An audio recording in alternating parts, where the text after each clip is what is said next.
नमस्कार दोस्तों, आप सबका स्वागत है इस United Nations decade of ecosystem restoration talks में। अभी कुछ दिन पहले मैंने एक प्रेजेंटेशन शेयर किया था आप सबके साथ, जिसमें साइंस ऑफ रेस्टोरेशन इकोलॉजी को लेकर के बात की गई थी।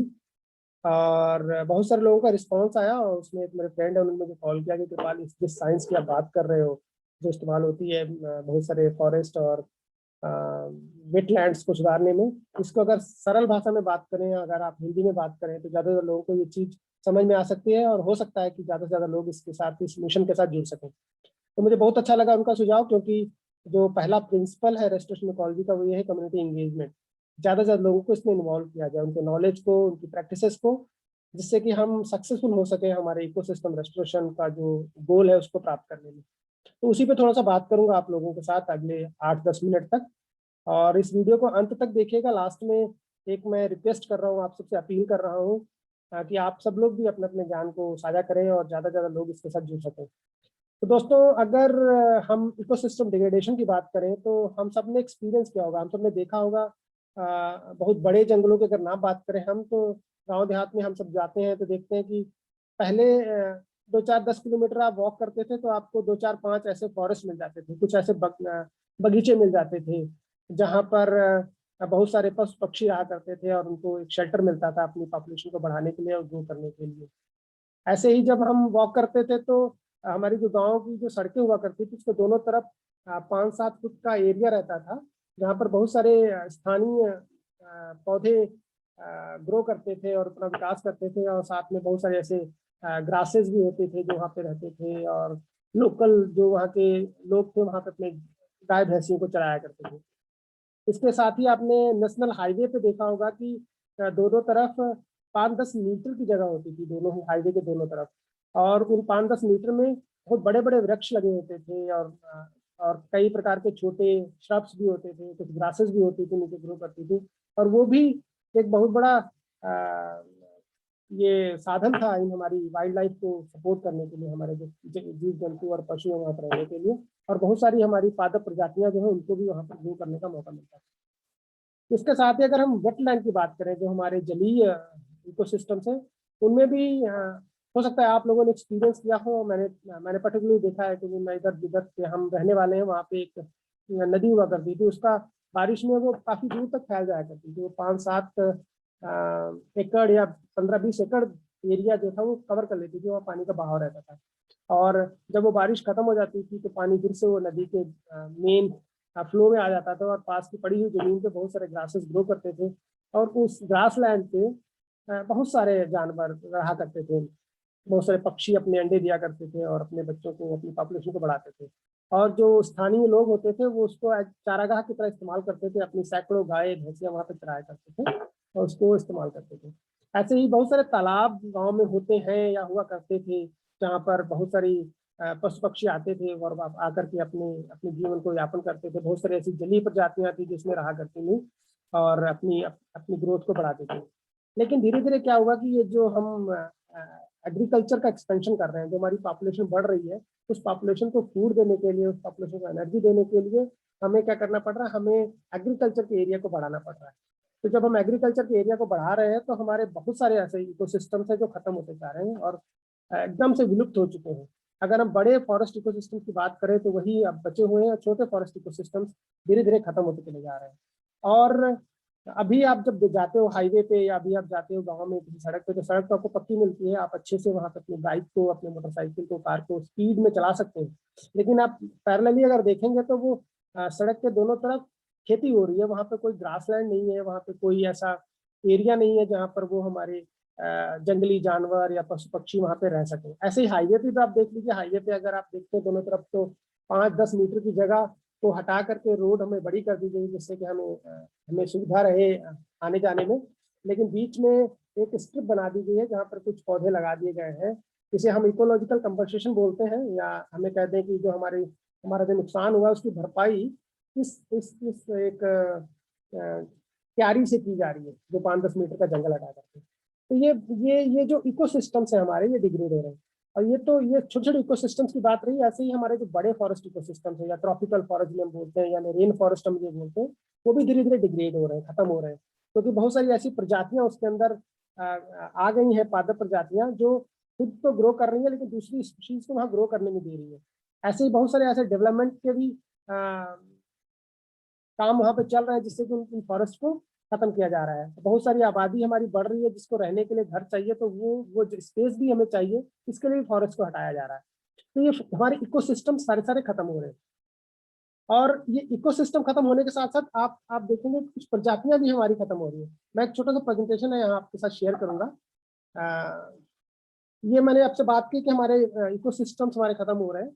अब हम बात करते हैं कि हमारे जो पादप हैं या हमारे जो पक्षी हैं वो कैसे, क्या उनकी स्थिति है। ये एक फल है, ये मैंने एक्सपीरियंस किया है। ये थोड़ा सा जो भूमि थोड़ी सूखी होती है जहाँ पर, वहाँ पर ग्रो करता है, और या फिर पहले रेतली जमीन जो होती है वहाँ पे ज्यादा मिलता है। इसे हम अपनी लैंग्वेज में चिब्बड़ बोलते थे। ऐसे खूब खाया करते थे। कच्चा होता है तो कड़वा होता है, मीठा पक जाने पे मीठा होता है, और ये जो ककड़ी या फूट होती है वैसा होता है। अभी एग्रीकल्चर एक्सपेंशन होने के कारण, बहुत सारी खेती को बढ़ावा मिलने के कारण इनके इनके ग्रो करने की जगह खत्म होती है धीरे धीरे। इसकी पॉपुलेशन खत्म हो चुकी है। हालांकि अभी ये किसी ऐसी श्रेणी में नहीं आया कि खत्म हो जाएगा, लेकिन इसकी पॉपुलेशन कम हो रही है, ऐसा वैज्ञानिक साक्ष्य है अवेलेबल। तो ये खत्म हो जाएगा। ये एक और बहुत ही प्यारा फूल है, यहाँ पे देख रहे हैं, और ये बहुत सारे इसके औषधि गुण भी हैं, साइंटिफिक साक्ष्य हैं जिनको मैं ज्यादा उस पर बात नहीं करूंगा। लेकिन ये बहुत ही इम्पोर्टेंट पौधा है। ये लगभग लगभग जंगल से खत्म हो रहा है। ये प्रजाति अब नहीं है। हो सकता है आप सब लोगों ने इसको देखा हो। इसे ग्लोरियोसा सुपरबा बोलते हैं हम लोग, वैज्ञानिक नाम इसका ये है। लोकल लैंग्वेजेस बहुत सारी इसको लोग जानते हैं। ये खत्म हो रहा है। ठीक है। ये गुग्गुल, गुग्गुल बहुत ही महत्वपूर्ण औषधि प्लांट है। ये ऑलमोस्ट वाइल्ड लाइफ से खत्म हो चुका है। अभी कंजर्वेशन को लेकर बहुत सारे ऑर्गेनाइजेशन काम कर रहे हैं जहाँ पे ये पौधा मिलता है। ये प्रजातियां धीरे धीरे खत्म हो रही है, पादप प्रजातियां। ये गोखरू, गोखरू भी जैसे मैंने अभी उसकी बात की एक प्लांट की चिब्बड़ की, वैसे ये भी थोड़े रेतली जमीन जो होती है या थोड़े जो ड्राउट प्रोन एरियाज होते हैं वहां पर ये ज्यादा ग्रो करता है। ये बहुत ही इंपॉर्टेंट औषधि पौधा है, और जितने भी हमारे आजकल हर्बल ड्रग्स आपको मार्केट में मिल जाएंगे उसमें अगर आप कुछ पढ़ेंगे तो उसमें इस पौधे का नाम भी लिखा रहता है। तो ये इसकी पॉपुलेशन भी धीरे धीरे खत्म हो रही है। ठीक है। अगर हम जंगली जानवरों की बात करें तो ये बड़ा ही कॉमन हुआ करता था गाँव देहात में। इसे हम गो बोलते हैं, और मॉनिटर लिजर्ड भी बोलते हैं इंग्लिश में। और ये ये इसके जो इकोसिस्टम से जहाँ ये रहता था वो धीरे धीरे खत्म हो गए, और अब इसकी पॉपुलेशन बहुत कम हो चुकी है। इसको कंजर्वेशन को लेकर के, इसके संरक्षण को लेकर के काम किया जा रहा है, इसको बचाया जाए। ये, हाँ, ये सब आप सबने एक्सपीरियंस किया होगा। इसको हम लोग खरगोश बोलते हैं, जंगल में रहता है ये। इसकी पॉपुलेशन भी खत्म हो रही क्योंकि हमारे जितने भी ग्रासलैंड्स थे या हमारे इकोसिस्टम थे जो अक्सर इनके रहने की जगह हुआ करती थी वो खत्म हो गई है, और इनको भी बहुत बड़ा प्रेशर है इनके ऊपर कि धीरे धीरे इनकी पॉपुलेशन खत्म हो जाएगी। ये भेड़िए हैं, इनको भी बहुत बड़े बड़े चारागाह मिलते थे, बहुत खुले एरिया मिलते थे जहाँ पे ये वॉक करते थे, अपने शिकार को पकड़ते थे और अपने जीवन को यापन करते थे। इनकी पॉपुलेशन भी कम हो रही है हमारे देश में। बहुत सारे वैज्ञानिक हैं जो इस पर रिसर्च कर रहे हैं कि इसकी पॉपुलेशन को बचाया जाए। ये एक एग्जाम्पल है बहुत ही अच्छा, आप सब जानते हैं इसके बारे में। गिद्ध है जो हमारे जानवर मर जाया करते थे उनको उनको खाना और वहां से खत्म कर देना इनका काम होता था। स्कैवेंजर बोलते हैं इनको। ये सफाई करते हैं वहाँ की। ये ऑलमोस्ट खत्म हो चुकी है। इसके बहुत सारे कारण है, केमिकल जो हम यूज करते हैं एग्रीकल्चर एरियाज में उसकी वजह से खत्म हुआ है। ठीक है। अगर कुल टोटल बात करें तो भारत में 2235 पादप प्रजातियां और 6255 जंतुओं की, यानी कि बर्ड्स और सारे एनिमल्स को मिला लिया जाए तो इनकी प्रजातियां इस समय खतरे में हैं। और 449 ऐसे पौधे हैं जो ज्यादा खतरे में हैं, वो हो सकता है आने वाले कुछ समय में वो खत्म हो जाए। और 722 ऐसे पशु पक्षी हैं जो खत्म होने की कगार पे हैं। तो ये बहुत बड़ी अलार्मिंग सिचुएशन है कि ये खत्म हो रहा है। इसके साथ साथ जब ये इकोसिस्टम हमारे खत्म होते हैं या हमारी पादप प्रजातियां या हमारे जीव जंतु खत्म होते हैं, साथ साथ में बहुत सारी उनकी आनुवंशिक जो विविधता होती है वो भी खत्म होती है, जिसे हम जेनेटिक डाइवर्सिटी बोलते हैं। क्योंकि वो जेनेटिक डाइवर्सिटी बहुत काम आती है बहुत सारी ड्रग्स डेवलपमेंट में, बहुत सारी रिसर्च को लेकर के। बहुत सारे ऐसे गुण होते हैं इनमें पादप प्रजातियों में कि वो उनको बहुत सारे रोगों से लड़ने की क्षमता प्रदान करते हैं, और बहुत सारे ऐसे ऐसे उनको साधन देते हैं कि जिससे कि वो बहुत स्ट्रेसफुल कंडीशंस में भी ग्रो कर सकें। तो वो उनकी जेनेटिक डाइवर्सिटी लॉस हो रही है। ये इसका कारण भी वही है कि हम क्या कर रहे हैं, हम ड्वार्फ वैरायटीज को, जो हमारी बौनी प्रजातियां हैं धान गेहूं गन्ना की, और ज्यादा प्रोडक्शन वाली प्रजातियां हैं जो कम एरिया में ज्यादा पैदा किए जा सके, उन प्रजातियों को ग्रो कर रहे हैं। हम ये नहीं ध्यान दे रहे हैं उसके अंदर न्यूट्रिशन है कि नहीं है, वो उसके अंदर पौष्टिक तत्व कितने पाए जा रहे हैं, ये हमारा उद्देश्य नहीं। हमारा उद्देश्य है कि हम कम से कम एरिया में ज्यादा से ज्यादा उत्पादन कर सके। उससे क्या हो रहा है कि हमारी जेनेटिक डाइवर्सिटी लॉस हो रही है। हाँ, ये आप एक पिक्चर देख सकते हैं, यहाँ पर चावल की बहुत सारी प्रजातियां दिखाई दी जा रही है। ये प्रजातियां बहुत ही न्यूट्रिशियस हुआ करती थी, इनके अंदर बहुत अच्छा न्यूट्रिशन था, इनको खाने से आपके अंदर बहुत सारी शक्ति आती। लेकिन अब ये धीरे धीरे खत्म हो जा रही है। मार्केट में बाजार में मिलती है बहुत ही हाई रेट में। तो पहले ये गाँव देहात में आराम से कल्टीवेट की जाती थी, ग्रो की जाती थी, और इसको इस्तेमाल किया जाता था। अब ये नहीं रहेगा। अब राइस की हाई यील्डिंग वैरायटीज जो है उसको ग्रो किया जाता है, क्योंकि इनकम हमारी टॉप पे। वो गलत नहीं है, वो अच्छा है। हम सब जितना भी हमारे फार्मर्स है वो भी प्रॉस्पर होना चाहते हैं, वो भी अच्छी लाइफ को जीना चाहते हैं। लेकिन इसको किसी तरीके से सुधारा जा सकता है। वहाँ पे एक साइंस है जिसको इस्तेमाल करके हम इसको ठीक कर सकते हैं। इसके साथ साथ हमारा बहुत सारा ट्रेडिशनल नॉलेज जो था वो भी खत्म हो रहा है। कि हमारे बहुत सारे बुजुर्ग थे, हमारे ऐसे बड़े थे जो जानते थे कि किस किस पौधे को किस चीज में इस्तेमाल किया जाए किस रोग में, और हम ठीक हो सकते हैं। ऐसे एक एग्जांपल अगर मैं आपसे शेयर करूं तो ये एक पौधा है जिसको गांव में गंधेला के नाम से जानते हैं। इसका साइंटिफिक नाम एजरेटम कोनिजोइड्स है। इसको गांव में जब किसी को बुखार उखार हो जाता था तो एक हमारे गांव में बुजुर्ग थे, वो इसके यंग प्लांट को, जो छोटा सा इसका प्लांट होता था 2-3 इंच का, उसके 2-3 पौधे खोदते थे, उसको खिला देते थे, उसका बुखार ठीक हो जाता था। सिमिलरली जब किसी का कट बढ़ जाता था तो उसके खून के बहाव को रोकने के लिए उसकी पत्तियों को रगड़ के और उसके कटे हुए स्थान पर लगा देते थे, जिससे कि उसके बहाव को खून के बहाव को रोका जा सके। तो ये इस तरह के बहुत सारा ज्ञान है, बहुत अथाह लोगों को ऐसा ज्ञान है, लेकिन वो धीरे धीरे खत्म हो रहा है। इस ज्ञान के खत्म हो जाने से भी हमारे आने वाले समय में, हालांकि लिटरेचर बहुत सारा अवेलेबल है, लेकिन लिटरेचर अब कम लोग लिटरेचर को ध्यान देते हैं, लिटरेचर को पढ़ते हैं। अब ज्यादा डिजिटल हो गए हैं हम लोग, हम यूट्यूब पे ज्यादा देखना चाहते हैं, फेसबुक पे ज्यादा देखना चाहते हैं। वहां पर ज्ञान कोई उसका आधार नहीं है, पता नहीं वो तथ्य नहीं है, कोई सही है कि नहीं सही है। तो ये जो हमारे लोकल नॉलेज था ये भी धीरे धीरे खत्म हो रहा है। तो ये जो साइंस ऑफ रेस्टोरेशन इकोलॉजी है वो कहती है कि हमारे जो इकोसिस्टम डिग्रेड हुए हैं, या हमारी जो पादप जंतु पादप विविधता है उसको, और हमारे जीव जंतुओं की जो विविधता है उसको खत्म हो गया है, और जो हमारी आनुवंशिक विविधता है जो वो खत्म हो चुकी है, या हमारा जो ट्रेडिशनल नॉलेज है वो खत्म हो रहा है। इसको बचाया जाए, इसको रिस्टोर किया जाए, इसको वापस लाया जाए, जिससे कि हम नेचर के साथ एक अच्छी रिलेशन बना सकें और अपनी लाइफ को अच्छे से जी सकें। अब ये यहाँ पे सवाल आता है कि हमें इन सब से क्या मतलब, हम क्यों बता रहे हैं कि ये साइंस ऑफ रेस्टोरेंट इकोलॉजी है और इस पे काम करना चाहिए। भाई we should bother about all this.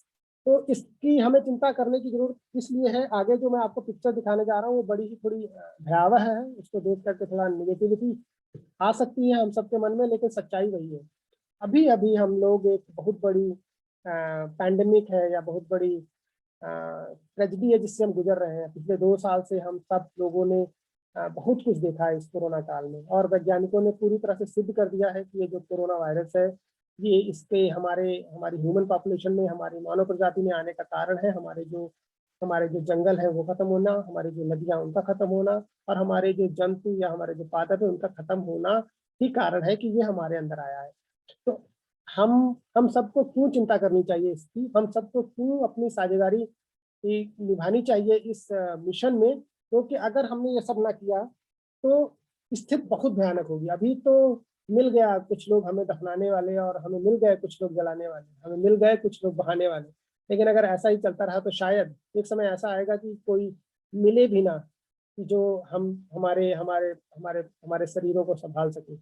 तो ये तो अभी एक कोरोना वायरस है, वो अगर ऐसे ही चलता रहा, हमारे जो फॉरेस्ट इकोसिस्टम्स है वो, या हमारी जो नदियां हैं, हमारा जो प्राकृतिक सिस्टम है, अगर उसको हम इसी तरह से खत्म करते रहे और हम सब ने ध्यान नहीं दिया, तो ये बहुत ज्यादा कष्टदायी होने वाला है इन आने वाले समय में।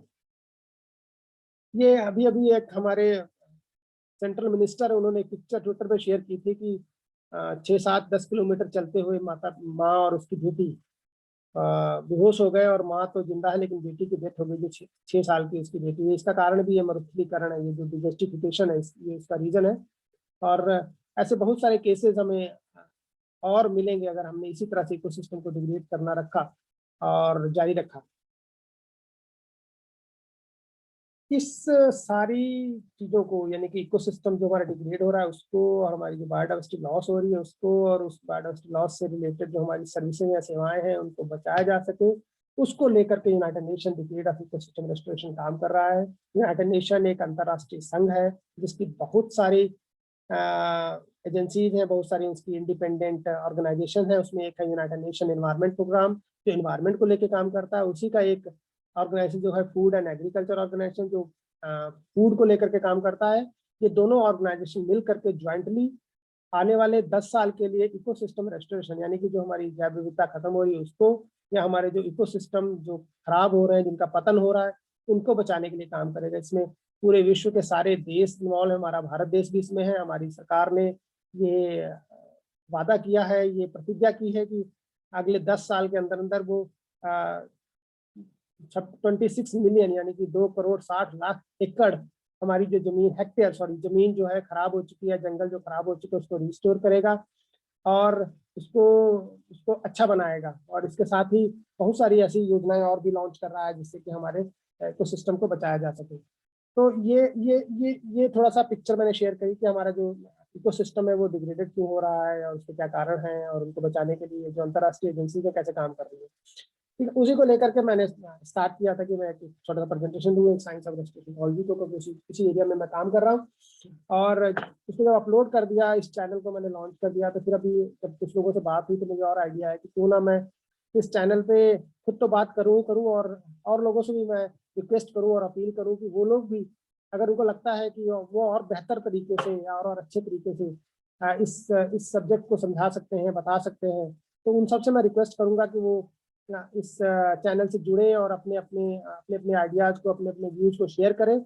और मैंने ये भी देखा है कि हमारे भारत देश में हम बहुत सारे कल्चर्स को, बहुत सारे रिलीजन्स को फॉलो करते हैं।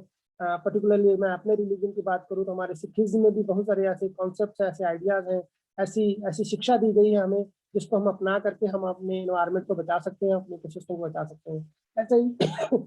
ऐसे ही अगर मैं हिंदुइज्म में बात करूं तो बहुत सारी ऐसी प्रैक्टिसेस हैं, बहुत सारे ऐसे रिचुअल्स हैं जिनको फॉलो करके हम अपनी बायोडाइवर्सिटी को बचा सकते हैं, अपने इकोसिस्टम को रिस्टोर कर सकते हैं। ऐसे ही मेरे एक मित्र हैं, उनसे बात होती है तो इस्लाम में भी उन्होंने बहुत सारी ऐसी चीजें बताई हैं जिनको फॉलो करके हम अपने नेचुरल इकोसिस्टम्स को बचाया जा सकता है।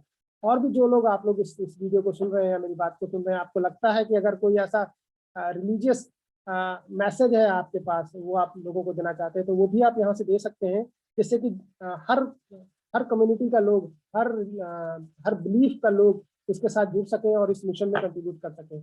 इसके अलावा जो लोग साइंस बैकग्राउंड से हैं, जो साइंस पे काम कर रहे हैं, बायोडाइवर्सिटी कंजर्वेशन में, इकोसिस्टम रेस्टोरेशन में, वो लोग भी अपने अपने विचारों को, अपने अपने थॉट्स को यहाँ शेयर करें, जिससे कि इसको एक स्ट्रॉन्ग नेटवर्क बनाया जा सके और ज़्यादा लोग इसका लाभ ले सके। तो इसी के साथ मैं अपनी बात को यहाँ पे खत्म करता हूँ। आप सबका बहुत बहुत धन्यवाद, आपने इसको सुना। डिस्क्रिप्शन में मैं अपना फ़ोन नंबर भी दे दूंगा, जिससे कि आप लोग हो सके तो व्हाट्सएप पे मुझसे बात कर सकते हैं, कॉल कर सकते हैं, और हम लोग मिल करके डिसाइड कर सकते हैं कि आगे किस टॉपिक पे बात की जा सके। थैंक यू, नमस्कार।